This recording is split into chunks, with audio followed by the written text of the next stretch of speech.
বন্ধু আমার রসিয়া খাটের উপর বসিয়া গানের নামে হেগে দিয়েছে।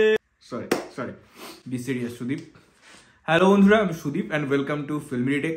কথা বলবো মহানায়ক এবং মহানায়িকা নুসরাতের আপকামিং সিনেমার একটা গান নিয়ে, যে গানটার নাম হচ্ছে খাটের উপর বসিয়া।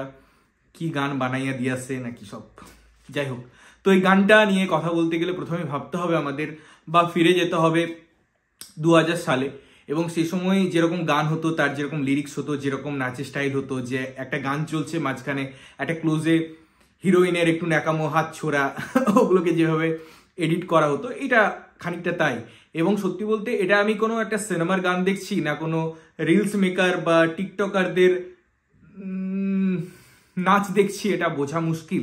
সত্যি বলতে আমি যদি গানটাকে স্ট্যান্ড অ্যালোন হিসেবে শুনি বা শোনার চেষ্টা করি, যদিও কান দিয়ে রক্ত বেরোনোর মতোই অবস্থা, আমার তাও মেনে নিতে পারছিলাম। বাট সেখানে যখনই ইয়াস দা চলে আসে তার এক্সপ্রেশনলেস ফেস নিয়ে, তখনই ওই জিনিসটা একদম বরবাদ হয়ে যায়। এবং সত্যি বলতে গানটা এতটাই বিরক্তিকর, এতটাই লাউড, এবং তার সাথে সাথে পিছনে যারা সাপোর্টিংয়ে নাচ করছিলেন বা ব্যাকগ্রাউন্ড ডান্সার ছিলেন, তারা একরকম নেচে যাচ্ছে, একরকম ইয়াসদা তার এক্সপ্রেশন দিয়ে যাচ্ছে, নুসরত একরকম নেচে যাচ্ছে। নুসরতকে দেখতে তো খুব সুন্দর, তিনি তো যখন স্ক্রিনে থাকেন একটা তার প্রেজেন্স আছে, তাকে হিরোইন সুলভ মানায়, যে ঠিক আছে চলো একটা কমার্শিয়াল হিরোইনের যেরকম অ্যাপ্রোচ হওয়া উচিত সেরকম কিন্তু নুসরতের আছে, এটা অস্বীকার করার কোনো জায়গা নেই।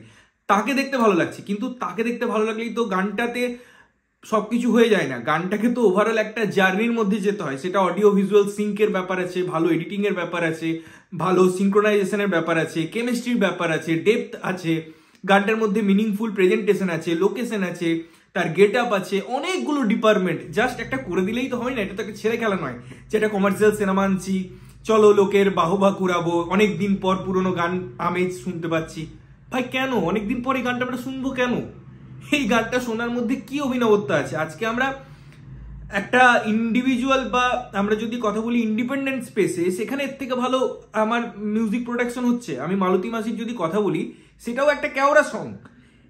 সেই গানের সুরও এইরকমই, মানুষকে মস্তি দেওয়ার জন্য, বিসর্জনে নাচার জন্য, এইরকমই গান, বা ডিজে ফ্লোরে নাচার জন্য। কিন্তু তার মধ্যে ডেপথ দেখুন, তার মধ্যে গানটার মধ্যে লিরিক্যালি প্রেজেন্টেশন দেখুন, তার আমি যদি বলি প্রেজেন্টেশন দেখুন, ভিজুয়ালি কত সুন্দর, তার মিনিংফুল একটা জাস্টিফিকেশন আপনারা খুঁজে পাবেন। বাট এখানে আমি জাস্টিফিকেশন খুঁজছি না, কমার্শিয়াল গানের ক্ষেত্রে একদমই খুঁজছি না, কিন্তু সেটার তো একটা ফিল গুড ব্যাপার থাকবে। যেভাবে এডিট করা হচ্ছে, যেভাবে সেগুলোর মধ্যে ডিজলভ দেওয়া হচ্ছে, যেভাবে ড্রেস চেঞ্জ হচ্ছে, লোকেশন শিফট হচ্ছে, একদম ক্লিসে, মানে একদম ক্লিসে, থার্ড ক্লাস লেগেছে আমার গানটা।